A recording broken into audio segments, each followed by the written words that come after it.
And I'm here today to talk to you about how to check your ligaments in your does right before they kid. So this is Irma. Irma is, how handy. Irma is actually due on, I had said before January 3rd, I misspoke. It's actually January 5th is her due date of 2023. And we're so excited to have this girl freshen again. And so her due date is about a little over 2 weeks away. So right at 2 weeks, I start checking ligaments. Why do we check ligaments? It is the most surefire way to tell when your doe goes into labor. You can look at her udder to see if she's bagging up. You can watch to see if the babies drop on her belly, and you'll see like it sink in. But the most surefire way is to check the ligaments. And you know, some goats really don't like to have their ligaments checked. Some you really have to actually like hold on to or have someone hold them for you while you check them. Most of the girls here are just used to it because it becomes an obsession. And the whole point of checking them, starting to check them 2 weeks before they're due, is so that you can tell the differences in how the ligaments feel. Because over time, they will start to soften, and then eventually, once the ligaments are completely gone and you cannot feel them, you can actually like, it's so squishy where you're feeling for those ligaments, that means your doe is in labor. And once those ligaments disappear, the rule of thumb is you would have kids on the ground anywhere between 12 to 24 hours. I've seen does go a lot sooner than that, and I've seen does go even longer than that. Last year, I think it was Risky. she went way beyond 24 hours with her ligaments gone, and that was just so strange for us. Elf1 did the exact same thing. So, but it tells you, and it's a very good indication, you know, if you have Nigerian dwarf goats and they are bred, you know, you really don't want to leave them. We are here for every birth, and we have to assist a lot. Not a lot, but I would say half and half, just to help. And you know, you might have a bad situation where something's not progressing and you have to be there. And so, you know, it's just the reality of having dairy goats. So I'm going to show you guys how to check the ligaments and kind of what it might feel like.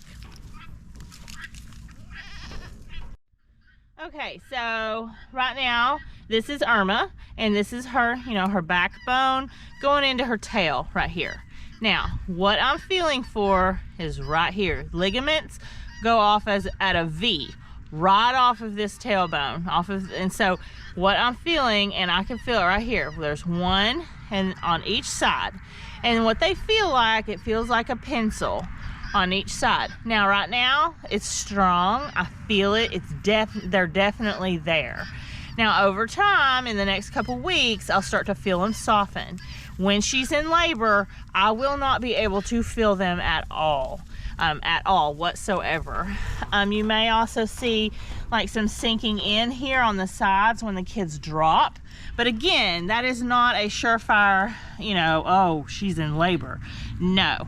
When these ligaments are gone, that is when the doe is in labor. And the reason why it does that is because everything is softened up back here in order for her to dilate fully and be able to pass a kid. So again, tailbone straight off. Go on, Elf1.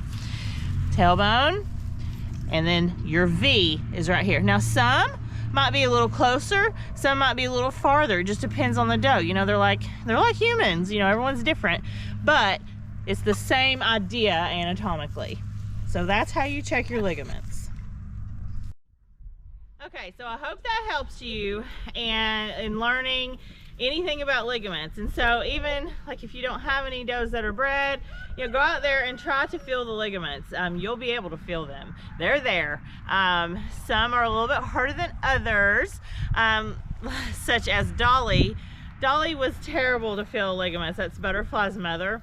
I could hardly feel hers. Number one, she hated me to have me feel them, and number two, she was quite large and over conditioned, and so I couldn't really feel them that well. So it's hard, you know, it takes some practice, but once you do it a whole lot and over the years, you get a lot better at it, and you can feel a little bit more sure of yourself. And that's again why I like to start 2 weeks before they're due. Now, about a week before Irma's due, we'll do that udder shave, and it's a pre-kidding clip.